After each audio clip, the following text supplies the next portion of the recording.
I'm Father John-Michael Lavelle. On this episode of the Catholic Echo podcast from the Diocese of Youngstown, brought to you by the annual Diocesan Appeal and Cumulus Radio Youngstown, both myself and Father Jim Korda will be discussing the late St. Pope John Paul II. We'll also hear from the press conference of Bishop-elect John Keehner. Find more about this episode's topic, including articles from the Catholic Echo, at www.catholicecho.org/podcast. And now the host of the Catholic Echo podcast, Dennis Viviano. Hello and welcome to the Catholic Echo podcast. Today we are discussing the legacy of St. Pope John Paul II, 20 years after his passing. Here to speak on that topic is the Vicar for Missionary Discipleship, pastor of St. Michael Parish, and our communications director, Father John-Michael Lavelle. Thanks as always for joining us. It's great to be here. What are some of your earliest memories of St. Pope John Paul II? Well, I was in the fifth grade when he was elected the Pope. And so there are some memories, certainly having gone to a Catholic school and the excitement about it. We came back to school that year with Paul VI having passed away and the preparation for the election of John Paul I. And so there was great excitement in that. And then the sad news that, only 34 days into his pontificate, he passes away. And so that was transpiring in the early days of school, the end of September into October. And so, certainly there was a focus.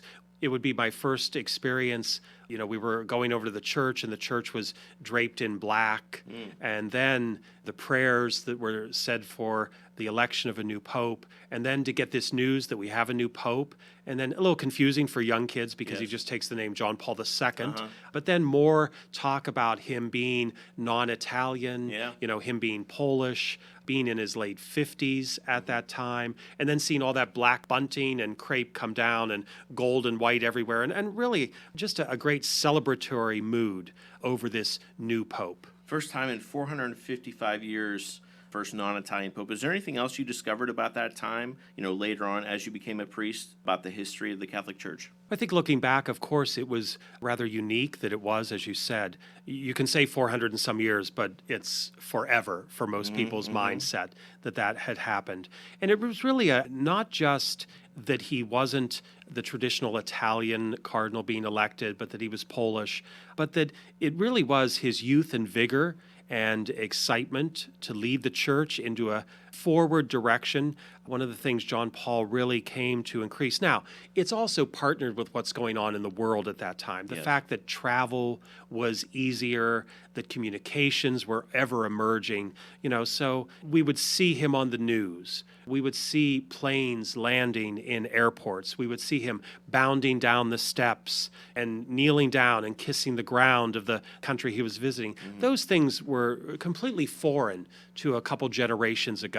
You would maybe have a picture of the Pope, but you wouldn't have newsreel like we had, and you certainly wouldn't hear his voice the way we did. It really created a whole new vigor and excitement and enthusiasm about the role of the church and its shepherd. What aspects do you think of Pope John Paul II's papacy do you think had the most lasting impact on the church today? Everybody has to meet the times in which they are in. So we see the crumbling in many places, communism, walls being torn down. We think of governments being involved in that, but we now know that there was a lot of behind-the-scenes negotiations, also including the Holy Father, to try to move forward. One of the things of John Paul is, as young Karol Wojtyła, growing up in Poland, experiencing oppression, with the war, there was always that sense of fighting for peace and justice. He was somebody steeped in a sense of mercy and hope. Again, to be the Pope toward the end of his pontificate during the Great Jubilee, the ushering in of the third millennium of Christianity, that in those years he was really challenging us to reflect more on hope and mercy, which have been themes that we see carried on in our current Holy Father. People want to always contrast, but I think there are great similarities in that mercy, that hope, that love for people, and that desire to just pass on the faith. Do you remember the date he was shot? That we also remember in school, because it was towards the end of a school year in May. Again, with the emerging media by then, every so many minutes there was breaking news. And it was a time when we were all called to pray for our Holy Father, not knowing what would happen, and then him overcoming. I think what I now, looking back, remember the most, and it's interesting that you can remember a memory different, but it's affected by who you are today. So what I would have remembered just as a school person, or remembered even just as an adult Catholic, now I think as a priest, I look back and see the forgiveness that was offered after, to meet with the assailant and to offer that forgiveness. What an incredible example that if the Holy Father could do that, having been shot, how are we called in very minor ways to search our hearts and offer forgiveness? Now, Pope John Paul II leaned more conservative, Pope Francis more progressive, but one couldn't help notice the parallels between each of them with their public health battles, yet dedication to the faith. I know it's unfortunate that we do it. We tend to put political terms even on the church. So one's conservative, one's progressive, one's traditional, one's more liberal. I think over the long range of John Paul's pontificate, you saw a whole change. We could argue that he became perhaps more traditional, if we want to use the word conservative, towards the end. Maybe with things he saw, that pendulum swings and you see it going too far one way, and so you kind of react the other way. But I think you're right in that there is a similarity, as I mentioned, not just in that sense of hope and mercy, of love and charity, but yes, in how they both nobly bore the pains and sufferings. I think many of us maybe struggle to remember that Pope I described earlier on, that youthful Pope bounding down the steps and dropping to his knees to kiss the ground. Unfortunately, we remember the last things. And so I think many of our images of John Paul are, riddled with illness, the speech hard to understand, at times very difficult to even lift up his head. And yet his heart and his spirit was always with the church. And I think that's exactly what we're seeing with Francis. Whatever the physical ailments are, his heart, his mind, his spirit is still very vibrant and active, beating with the church. Very much so. Now, in the last 2 decades since Pope John Paul II's death, how have you seen the Catholic Church change or evolve? I certainly think that with the subsequent election 20 years ago of Benedict XVI, people want to say, it brought a very conservative tinge, but it really just brought a continuation of what was being done. It's interesting, to be an elector in a conclave, you have to be under 80. And at the point that John Paul had been Pope so long, there are only 2 cardinals that he did not appoint that would be his electors. And one of them became the Pope. Joseph Ratzinger became Benedict XVI. But there were some very progressive things about Benedict's view of mercy and of love, how we approach Scripture and how we approach our faith. But I would say that these last 12 years with Francis, we've seen a desire to really bring the face of Christ to others. And it is unfortunate that sometimes those spiritual and religious endeavors are getting too twisted with people's skewed political views. To love creation, to love one another, to care for our neighbor, to comfort the stranger, to offer food and drink to anybody in need. Basic tenets of our Catholic faith, rooted in Scripture, unfortunately have become politicized by outside entities from the church. And yet the church is still called to proclaim that face of Christ. And that is what I think John Paul did, that's what Benedict did, and that's what Francis continues to do. Now, anything else you think is important to mention about Pope John Paul II, maybe to Generation Z who didn't get to know him? I think the biggest thing to know is that there was such a love of God's people. And that is what took him to all of those different countries. That's what took him to speak out in many issues, to speak out about the death penalty, to speak out about the sanctity of human life. Again, all these become hot-button political issues, but there's a seamless garment in terms of our Catholic faith, is that all life, from the moment of conception through natural death, is sacred. And I think anybody else who strays from that weakens their argument when they start to pick and choose whose life is more valuable than others. I think John Paul tried to teach us that all life is valuable. And I think his lasting legacy will be fighting for the defense of all human life. Thank you so much, Father Lavelle. Coming up next, you'll hear from longtime diocesan priest and your host of Wineskins, Father James Korda. Much more to come when the Catholic Echo podcast returns. Wondering what happened to timely Catholic news in the Diocese of Youngstown? It's at catholicecho.org. Sign up for the email newsletter while you're there to have Catholic news delivered to your inbox. Hello and welcome to the Catholic Echo podcast. We continue our discussion on St. Pope John Paul II. Joining us now is the host of Wineskins, former host of CTNY, Father James Korda. Great as always to see you. Dennis, always a pleasure to be with you. We continue our discussion on the 20-year anniversary of the passing of St. Pope John Paul II. He was elected Pope on October 16, 1978. You yourself ordained a priest in the Diocese of Youngstown 1 year later. What are some of your earliest memories of those years? And of course, right after John Paul I passed away 1 month into his reign, we have Pope John Paul II. Well, it's interesting as you were mentioning that, the first thing that came to mind was John Paul I, because that was something that we anticipated and expected, another Italian pope. But then when he passed away unexpectedly, and then the election of John Paul II at such a young age, non-Italian pope in the last 450 years, is totally unheard of in the church.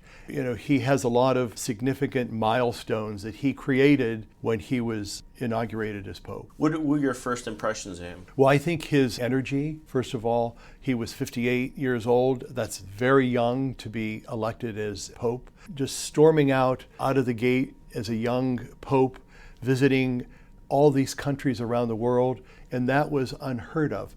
Popes stayed in the Vatican. Yeah. But this Pope, we called him the peripatetic Pope. He was the traveler. He went everywhere.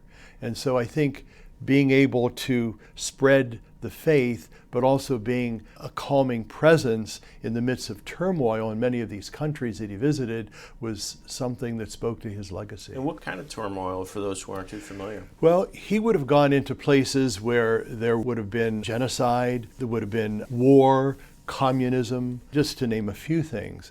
And so coming into those countries, he was really an outsider, so to speak, and very unprecedented that anyone or a pope would be visiting countries like that. He was often called the Pope of Youth. Can you talk a little bit about his connection and special bond that you saw with youth? Well, it's interesting you mentioned that, because I think young people were drawn to him.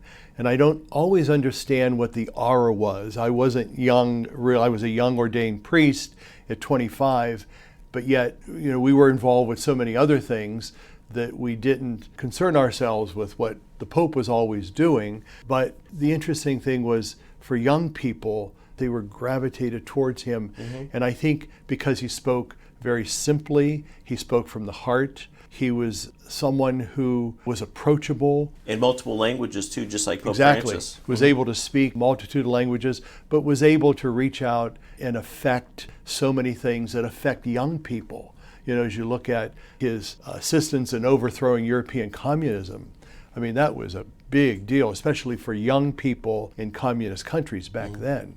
And so I think he endeared himself to not only young people, but all people. 1981, the assassination attempt at St. Peter's Square. Do you remember where you were when you heard that? Yeah, I was ordained in 79, so I was stationed at St. Joseph's in Canton, Ohio. That was my first assignment for 6 years. And I remember hearing the news about that, and we were all shocked. First of all, that was something that never happened in hundreds of years, assassination of a pope. Even the martyrdom of popes went back centuries. And so that was really unheard of. And so everyone kind of wondered, well, what was behind all that?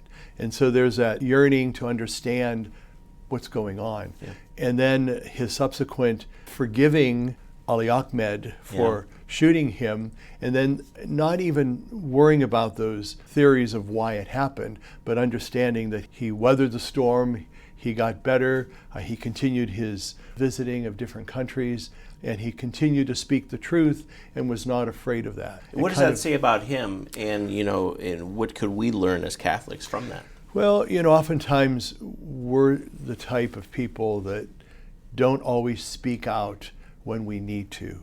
And I think his example of being able to say what needed to be said and to say it in a forceful way and yet a courageous and loving way is really the hallmark of his papacy. And I think we get that as Catholics because there's times when we need to stand up for things that happen within the church or within our faith, within our families, and we need to be people who are not afraid to speak the truth. What else about his legacy do you think has stood the test of time over the last 20 years? Well, I think he had a real love for humanity, and I think for the human person. He was wonderful to talk about marriage and family life. He really lifted that up, but he also understood the burden of humanity on some people. And so it was important for him to build up the human person as an image and the temple of God himself, and to understand that we are created in God's image and likeness, and therefore we should be free, we should be able to practice our faith, we should be able to have special relationships, in loving relationships with one another. And so he spoke oftentimes about the human person and the human body. Mm-hmm. Much like Pope Francis, we see him in his declining years, but we still see a smile on his face. He continues his mission. The same thing, even in Pope John Paul II's declining health, he continued his mission. He did, and it was interesting, as many of us older priests would watch that, we would say sometimes to ourselves, well, maybe he should no longer be Pope. But that wasn't in our hands, that's obviously in God's hands. But his ability to continue to exercise the papacy in his very declining years with his Parkinson's and everything else that affected his health. Even his speech was difficult to understand, and yet he continued to have that strength and that courage to move on in a similar way as you had mentioned about Pope Francis, who could barely walk because of his sciatica, the pains in his back and legs and so forth. But yet there's a mission that they have. There's a legacy that they continue, and they do it for God and for the church. Thanks so much, Father Korda. Make sure to check out Wine Skins every week on your favorite streaming platform. Coming up after the break, we'll take a look back at a special day in our diocese for longtime priest Father John Keehner, who on February 12th was named the 8th bishop in the Catholic Diocese of Sioux Falls, Iowa. You'll hear some of his introductory press conference when we return. Wondering what happened to timely Catholic news in the Diocese of Youngstown? It's at catholicecho.org. Sign up for the email newsletter while you're there to have Catholic news delivered to your inbox. Hello and welcome back to the Catholic Echo podcast. I wanted to leave you today with some words from Youngstown native and Bishop-elect John Keehner from his press conference on February 12th. Thank you for being here. I'm truly humbled and I dare say just a little overwhelmed by your presence. I'd like to begin by thanking Bishop Nicholas and the members of his staff for their very kind and gracious welcome. I'm grateful to all of you for the manner in which you've received me, and thanks especially to you, Bishop Nicholas, for your kindness over these past 2 weeks since we first spoke on January 28th. Thank you for your calming influence and your reassurance. You do not know what a blessing you have been and they have been for me. And now that your actual retirement is now in sight, congratulations to you. In the words of Jesus in Matthew's Gospel, to paraphrase, well done, good and faithful servant. On Tuesday, January 28th, as I was preparing for kind of a difficult meeting with the treasurer of the Diocese of Youngstown and members of my parish staff and a few members of the Parish Finance Council, my cell phone rang and the caller identified Apostolic N. And while I'd received phone calls from the nunciature in the past, it was always in the context of permissions for interritual weddings. I was judge in the tribunal of the Diocese of Youngstown for many years and dealt with trying to get permissions for weddings between Byzantine Catholics and Latin Rite Catholics, Maronite Catholics, and had to go through the nunciature to do so. But I left that job in 2012, so I was a bit nervous when I answered, and my first thought was, what have I done wrong? The person on the other line identified himself as Archbishop Christophe Pierre, the Apostolic Nuncio to the U.S., and he asked if I was alone, and when I said yes, I just had to walk across the hall. He began telling me that the Holy Father, Pope Francis, had appointed me the 8th bishop of the Diocese of Sioux City, Iowa. And I remember asking, is this a joke? I thought I was being pranked. His Eminence laughed. I'm guessing that this is not the first time someone has asked him that question.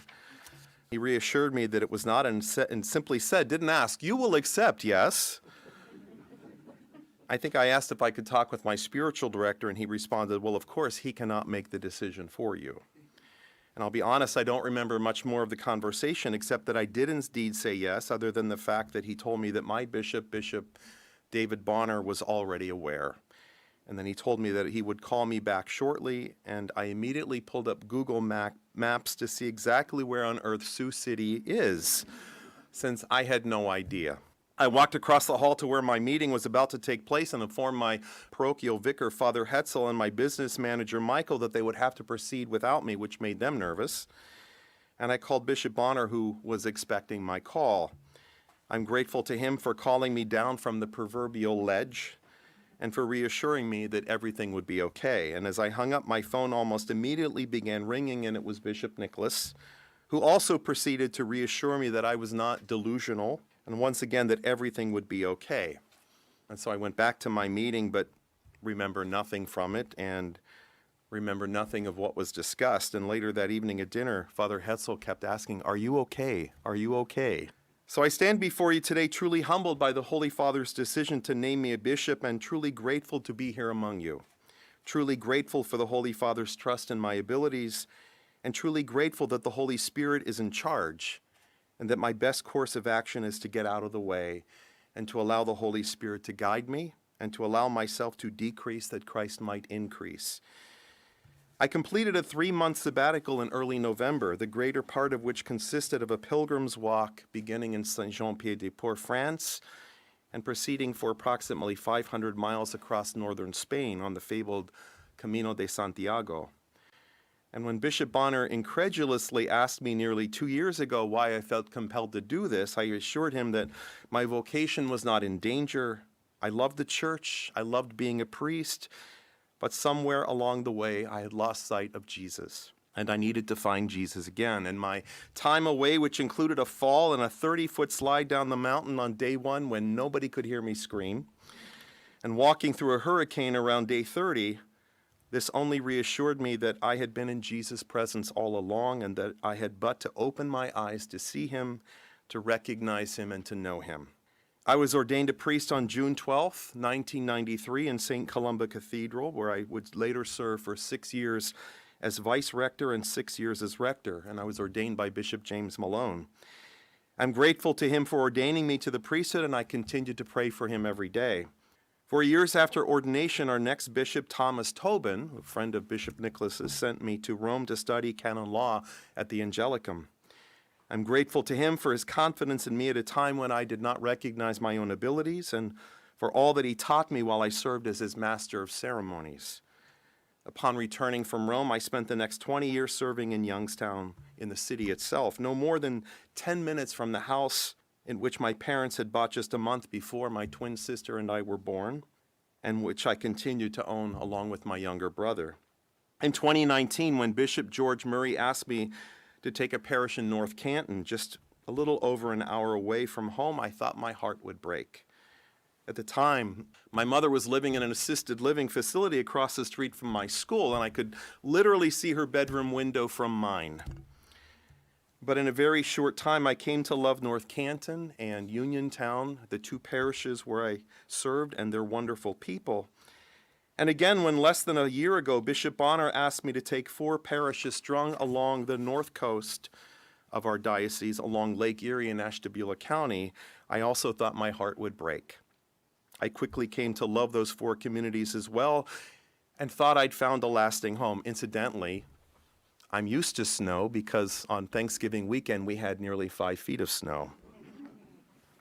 Reassured by these experiences, I'm confident that my heart will not break when I leave Ohio to come to Iowa. Youngstown and the Mahoning Valley have been home to more than 8 generations of my family, some of whom were already living there when the first surveyors arrived in 1798. And for the longest time, I thought it would always be my home. Now it must be my home away from home as I move here to Sioux City and make my home here as bishop. I leave a presbyterate for whom I have the utmost respect, love, and admiration, I'm grateful to the priests and religious sisters, the lay men and women who taught me what it means to be a shepherd and what it means to love them with a shepherd's heart, and what it means to love the church even in difficult circumstances. I'm the product of public school education, but I'm truly grateful for my experiences of working with parishes with schools which taught me far more than I could ever have taught them.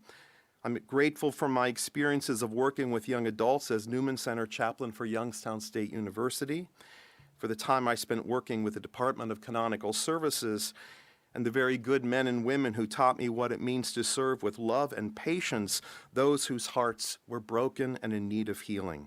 I'm also grateful for the 3 years I spent teaching at St. Mary's Seminary in Cleveland and the very valuable lessons of faith and fidelity I learned from the seminarians in formation. I am grateful to my late parents, John and Betty Lou Keehner, whom I miss so very much, who lived very simple lives and who worked hard to raise us, their children, providing us with a home where even in difficult times we knew that we were loved, and for teaching us the values of fidelity, perseverance, and hard work. I'm grateful to the people of my home parish, Immaculate Heart of Mary in Austintown, who nurtured my vocation and encouraged me to become a priest when I was filled with doubt because I had not been reared in a church-going family. I'm grateful to my siblings, my brother Jerry and his wife Ruth, my twin sister Carol and her husband Walter, my nieces Catherine and Cecilia, my nephew James, and most of all, my youngest brother, Richard, who is truly my best friend and who continues to make my life possible as he takes care of my dog, Arwen, as he has done on so many occasions, and who has promised to give her a lasting home. To you, the members of God's faithful people in the Diocese of Sioux City, to you, the priests, the religious, laymen and women and children who live and work and pray here, I pledge my life, my sweat, my daily prayers, and I promise to work with you to continue the good work begun here so many years ago when the first settlers brought the faith with them, of proclaiming the gospel with joy and fidelity, and of making known the abiding presence of Jesus Christ through the sacraments. For my episcopal model, I've chosen the words of my patron saint, John the Baptist, which he speaks in the Gospel of John, my other patron saint, and I claim every John because I need all the help I can get. But the words of John the Baptist, he must increase, I must decrease. I chose these words fully conscious that if I am to serve effectively, I must choose every single day to let go of myself, to let go of my ego, and to allow Jesus Christ to manifest himself to me, to reveal his will to me, so that I can get out of the way of that will, and that his will and not my will may be done. I'm grateful finally to Almighty God, who continually amazes me with his love in unexpected ways. I pray that together as the people of God in this particular corner of God's vineyard, and I come from a land of vineyards in Ashtabula County, we will allow the light of Christ to transform us each and every day, and that together we might allow Christ to increase in us and among us, that we in turn might be a light to the world around us. Thank you for your kind patience, and thank you for being here. God bless you. Thank you to the Diocese of Sioux Falls, Iowa, for allowing us to use the press conference. And thanks to you for listening to the Catholic Echo podcast. Check us out on your favorite podcast platform or go to catholicecho.org. The Catholic Echo podcast is a production of the Roman Catholic Diocese of Youngstown. Your host has been Dennis Viviano.